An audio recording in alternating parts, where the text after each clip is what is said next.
छत्रपती शिवाजी महाराज की, धर्मवीर छत्रपती संभाजी महाराज की, भारतरत्न विश्वरत्न डॉक्टर बाबासाहेब आंबेडकरांचा, पुण्यश्लोक अहिल्यादेवी होळकरांचा आवाज नाही येत आहे. शेतकरी एकजुटीचा, शेतकरी एकजुटीचा. वा. सरकारने कर्जमाफी दिली, अर्ज GR काढायची घाई केली आणि त्याच्यामध्ये सगळ्यात जास्त जाचकाठी लावल्या. मला सर्वात सुरुवातीला हे मेन्शन करायचं की ही कर्जमाफी फसवी असणार आहे हे आधीच माहिती होतं.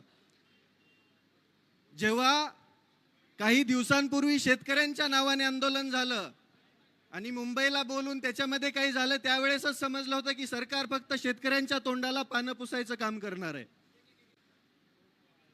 काम करणार आहे माहित होतं, ते पुढे जाऊन सिद्धही झालं. काहींना आमदारकी भेटली, काहींना वचनं भेटली, पक्ष विलीन झाले आणि सरकारने त्यानंतर GR काढला. GR मध्ये 2 अटी अशा आहेत ज्याच्यामध्ये अख्खी खुट्टी टोकलेली आहे. ज्या शेतकऱ्यांनी 2019च्या कर्जमाफीमध्ये लाभ घेतलेला आहे अशा शेतकऱ्यांचं कर्ज माफ होणार नाही. त्याच्यामध्ये तुम्हाला 50,000 लाभ भेटेल, परंतु तुम्हाला जे कर्ज आहे, तुमचं जे थकीत कर्ज आहे, ते कर्ज तुम्हाला 1 ना 1 रुपया आधी भरावं लागेल. मग याला कर्जमाफी म्हणायची की फडणवीसांनी सुरू केलेली बँकांसाठीची कर्ज वसुली, हा प्रश्न पडला आहे. दुसऱ्यामध्ये बी सेम तीच अट आहे, काहीच नाहीये याच्यामध्ये. महाराष्ट्रातील जवळजवळ 36 लाख शेतकऱ्यांचं नुकसान होणार आहे. मग कर्जमाफी द्यायचीच होती तर सरसकट द्यायची ना, ढोंग कशाला करायचं? जर तुम्हाला शेतकऱ्यांचा एवढाच कळवळ आहे तर सरसकट द्यायची. पण नाही, आजपर्यंत तुम्ही 2014 पासून बघत आलेला आहात, समित्या आणि निकषांमध्ये सरकार फसलेलं आहे. मागच्या 10 ते 12 वर्षामध्ये जेवढं काही सरकार आली त्याच्यामध्ये मध्ये एक कर्जमाफी झाली, त्याच्यामध्ये सरसकट दिली होती. पण यांनी 2 कर्जमाफ्या दिल्या, त्या 2 कर्जमाफ्यामध्ये फक्त निकष लावलेले, तर त्याच्यामध्ये दुसरं काहीच नाहीये. या निकषांमध्ये शेतकऱ्याला कोणतीही कर्जमाफी भेटत नाहीये. माझ्या वडिलांच्या नावावरती 35,000 रुपयाची सोसायटी आहे. मागच्या वेळेस बी तो 50,000चा लाभ भेटला नाही, यावेळेस बी भेटणार नाही. मग कसं म्हणायचं की माझ्या शेतकऱ्याला, माझ्या शेतकरी राजाला कर्जमाफी भेटते म्हणून?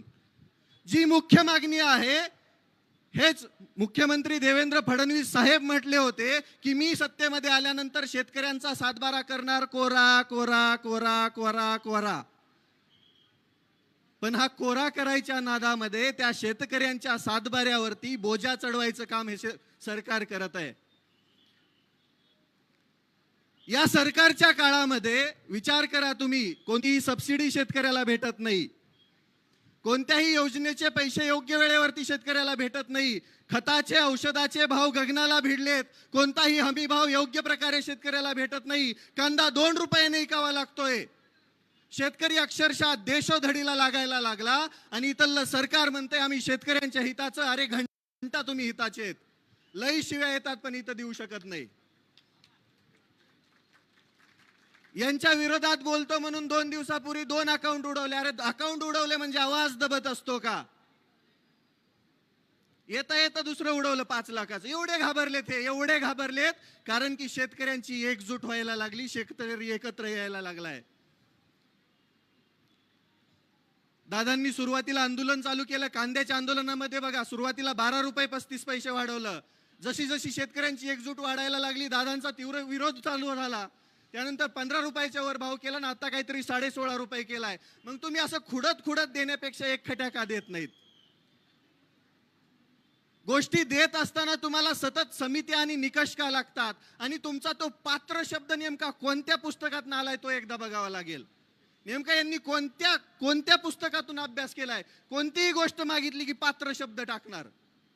त्या पात्र शब्दामध्ये शेतकऱ्यांची अख्खी कर्जमाफी ही फसवी झाली. शेतकऱ्यांच्या हाती काहीही भेटणार नाही. शेतकऱ्याच्या हातामध्ये फडणवीस सरकारने गाजर द्यायचं काम केलंय. आणि कोणी बोललं की एक तर त्याच्यावर गुन्हे दाखल होतात, एक तर त्याचे अकाउंट बंद होतात आणि त्याला जेलमध्ये डांबल्या जातं. शेतकऱ्यांच्या हितासाठी बोलत असताना काही भांडवळ परत अजून खाली कमेंटमध्ये बोलतात की हे फक्त स्टंट चालू आहे वगैरे वगैरे. एक दोन दिवस उपाशी येऊन बसा की. 4-5 तर भांडवळ सोडलेत सरकारने. अक्षरशः संविधानिक पदावरती असताना भिकार चोटासारखं बोलतात, हे दलिंदरासारखं. अरे तुमच्या मनामध्ये एवढी नीचता भरलेली आहे, तुम्ही माणसं नाहीत, राक्षस आहात. तुमच्याकडून शेतकऱ्यांचं भलं होईल याची अपेक्षाच नाहीये. पण आम्ही पण खमकेत, आम्ही पण शेतकरी आहेत. आम्ही आतापर्यंत आमचं रुमणं त्या अवतावरती धरून 2 फूट आतमध्ये आऊत खुपसलंय शेतामध्ये. आमच्या शेतीची मशागत केली आहे. तेच रुमणं काढून, तेच रुमणं हातामध्ये घेऊन तुमच्या डोक्याची आणि तुमच्या ढुंगणाची मशागत करायला आम्हाला वेळ लागणार नाहीये. आमच्या आसुडाचा आवाज ऐकला तर तुमच्या कानातून रगात निघल. त्यामुळं सुधरा, या 2 अटी मागे घ्या. सर्वसामान्य शेतकऱ्याला कर्जमाफीचा लाभ भेटू द्या. बँकांचे वसुली एजंट असल्यासारखं वागू नका, अन्यथा याचे परिणाम संपूर्ण महाराष्ट्रभर दिसतील. आज ही मूठ, वज्रमूठ एवढी मोठी होईल की या वज्रमुठीने तुमच्या डोक्यावरती प्रहार केला तर कुठे पाताळाला जाताल समजणार पण नाही. अरे यांना लाजा वाटायला पाहिजेत. देत असताना जरा नीट तरी द्यायचं ना. निकष लावून द्यायचंय तर द्यायचं ढोंग कशाला करायचं. मतांपुरता शेतकरी लय महान असतो यांच्या नजरेमध्ये. पण मतं भेटली, सरकार आलं, सत्तेमध्ये बसले, ढुंगणाखाली खुर्ची भेटली की झालं, शेतकऱ्यांचा विसर पडला. कर्जमाफीचं गुऱ्हाळ मागचं 1 वर्ष चालू आहे माहितीये. आता GR काढलाय. GR काढताना म्हणले की आचारसंहिता झाल्यावर. मग GR बी आचारसंहिता झाल्यावरच काढायचं ना. म्हणजे प्रत्येक वेळेस फक्त फसवायचं, प्रत्येक वेळेस शेतकऱ्याला फक्त तोंडाला पानं पुसायची आणि प्रत्येक वेळेस शेतकऱ्याला फक्त खेळवत ठेवायचं. हे काम हे इथलं सरकार करतं, हे पाप आहे.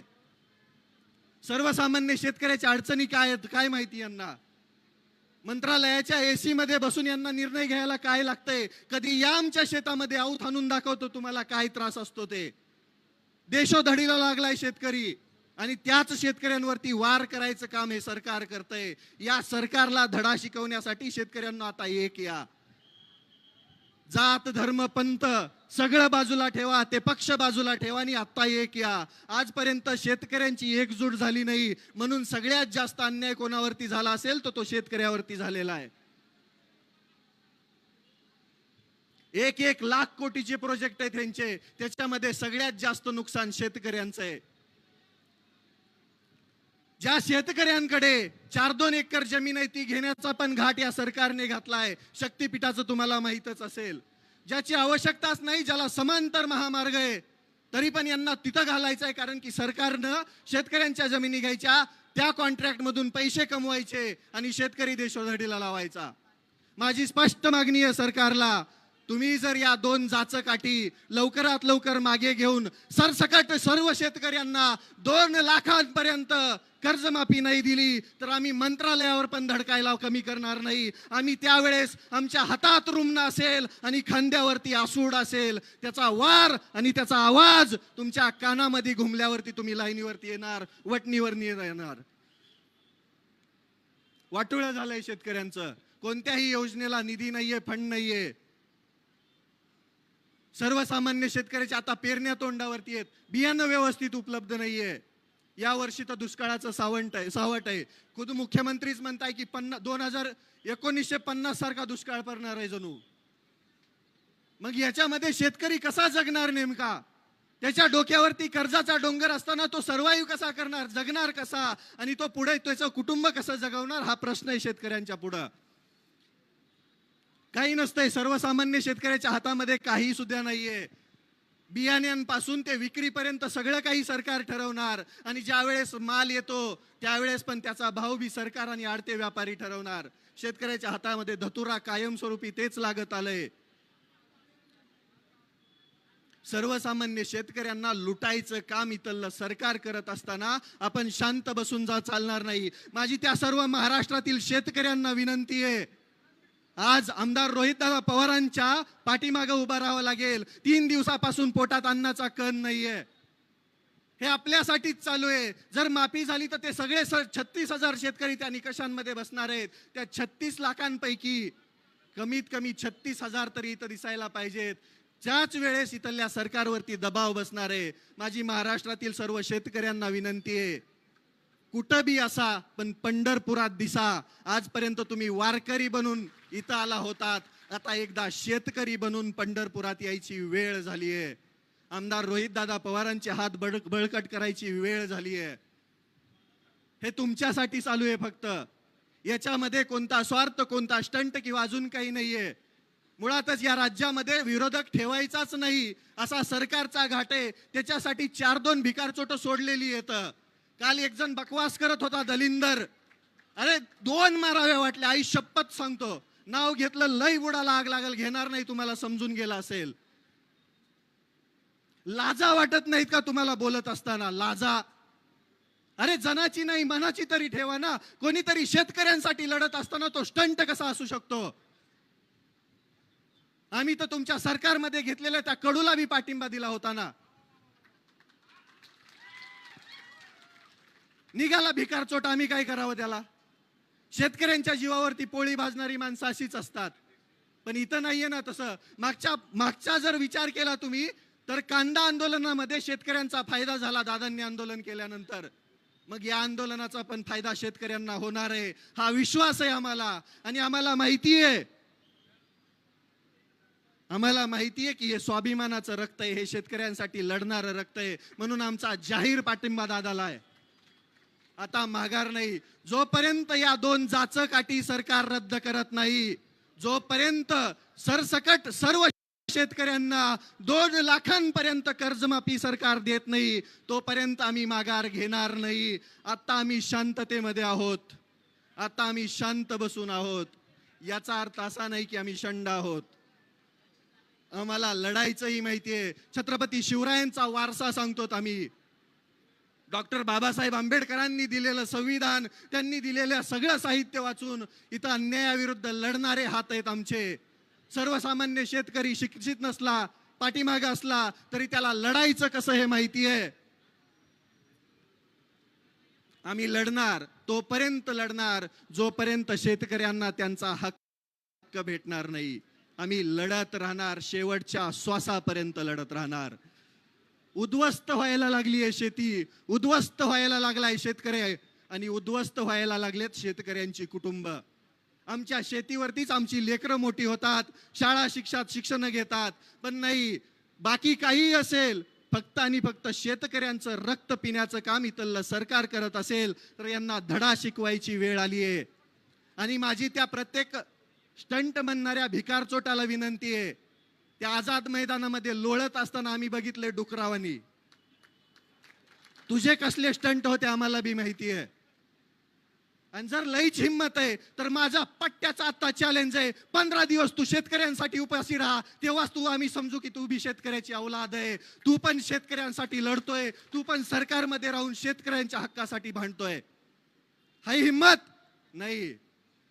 सत्तेच्या वळचणीला बसणारी ही बांडगुळं कधी सर्वसामान्य शेतकऱ्यांचं हित बघू शकत नाही. आणि जो शेतकऱ्यांसाठी लढतोय त्यांना पाठीमागं ओढण्याचं काम इथली हीच बांडगुळं करतायत. अजून एक होतं, मंत्री झालंय पाठीमागून येऊन, समजलं असेल, म्हणे शेतकऱ्यांच्या नावाने वोट बँक. अरे वोट बँक तर तुम्ही चोरली शेतकऱ्यांची, शेतकऱ्यांना खोटी आश्वासनं देऊन. आणि प्रत्येक वेळेस राजकारण नसतं, कधी कधी समाजकारण आणि शेतकरी पण असतो, तो बघा. आणि इथून पुढे शेतकऱ्यांवरती कोणी अपशब्द बोलत असेल, शेतकऱ्यांना मागं ओढत असेल तर त्या भिकारचोटाला धडा शिकवायचं काम शेतकरी करेल. इथून पुढे शेतकऱ्यांना कोणी बोलायचा प्रयत्न करेल, मागं ओढायचा प्रयत्न करेल, शेतकऱ्याला नीच दाखवायचा प्रयत्न करेल तर तिथल्या तिथं त्याला धडा शिकवला जाईल. त्याच्या डुंगणावरती चाबकाचे आसुडाचे वार उमटवले जातील. ही वस्तुस्थिती आहे. लढावं लागेल राजांनो. ज्या सरकारला आपण स्पष्ट बहुमतामध्ये निवडून दिलंय, आता कसं निवडून आले ते तुम्हाला बी माहिती आहे. पण ते निवडून दिल्यानंतर आपल्यासाठी काम करायचं सोडून हे स्वतःची घरं भरण्याचं काम करतायत. आणि ही घरं भरत असताना आपल्याला लढावं लागेल, कारण की या राज्यामध्ये विरोधी पक्षनेता आपण ठेवलेला नाहीये. आपली चूक आहे ती. कधी पण मतदान देताना निम्म निम्म देत जा.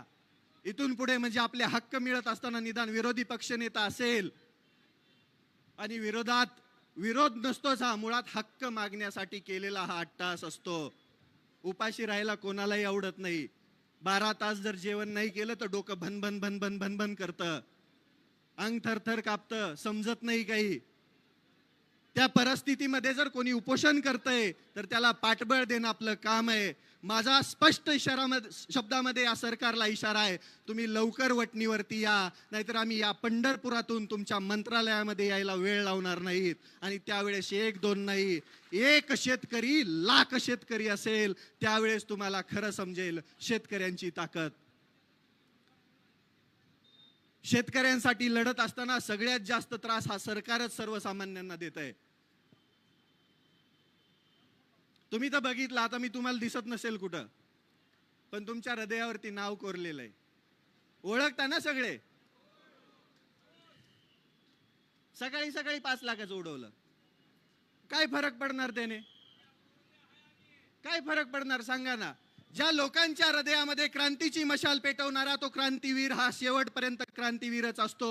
शेवटपर्यंत तो क्रांतीची मशाल त्या सर्वसामान्यांच्या हृदयामध्ये पेटूनच जातो.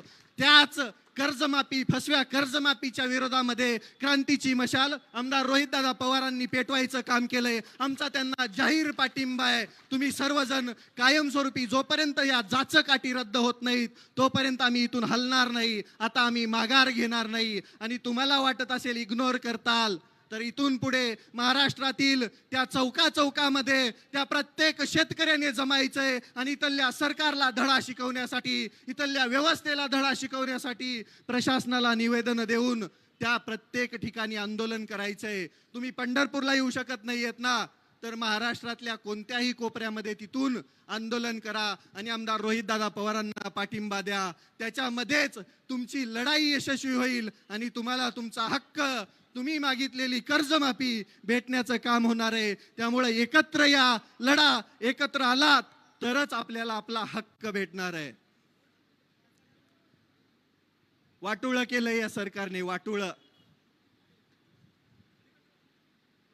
कधी बघा जाऊन सर्वसामान्य शेतकऱ्याच्या शेतामध्ये जाऊन, बांधावरती जाऊन परिस्थिती. खताचे भाव गगनाला भिडलेत, गगनाला.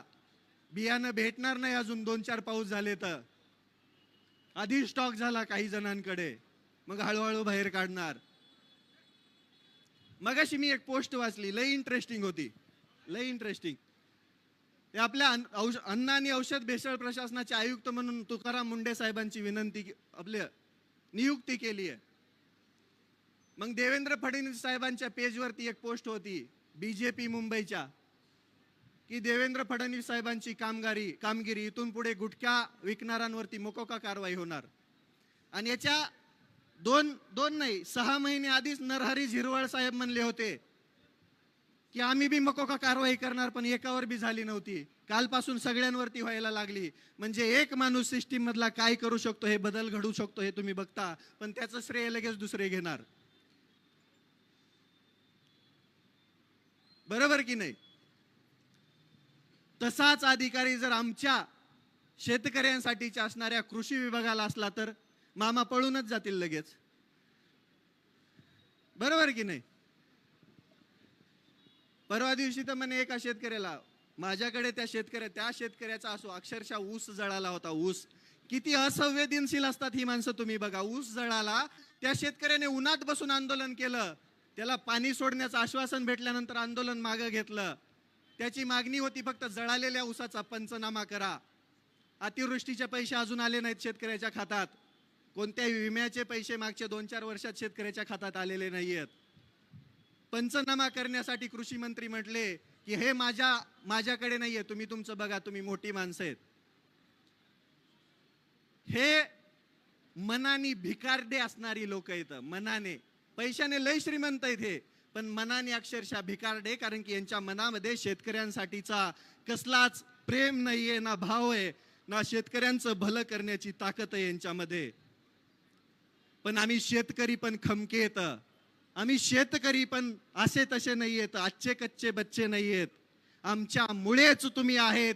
तुम्हाला उद्ध्वस्त करायला आणि तुम्हाला उकडून फेकायला या शेतकऱ्यांच्या लेकरांना, शेतकऱ्यांना वेळ लागणार नाही. त्यामुळं सुधरा बांडगुळांनो आणि शेतकऱ्यांची सरसकट कर्जमाफी करा. शेतकऱ्यांना 2 लाखापर्यंतचा कर्जमाफीचा लाभ सरसकट द्या. तसल्या अटीतटी तुमच्याकडेच ठेवा. तुम्ही पैसे कमवताना, तुम्ही भ्रष्टाचार करताना अटीतटीच लावतात का, याचा पण विचार करा.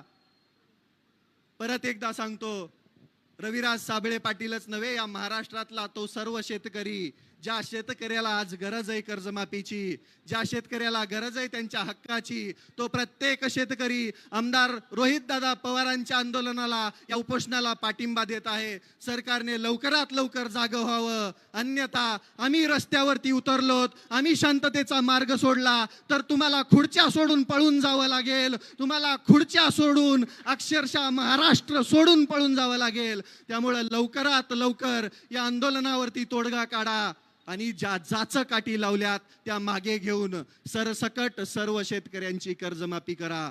एवढं बोलतो. माझ्या पाठीमागे एकदा घोषणा देताल, जय जवान जय किसान, जय जवान जय किसान, भारत माता की जय, छत्रपती शिवाजी महाराज की जय, धर्मवीर छत्रपती संभाजी महाराज की जय, डॉक्टर बाबा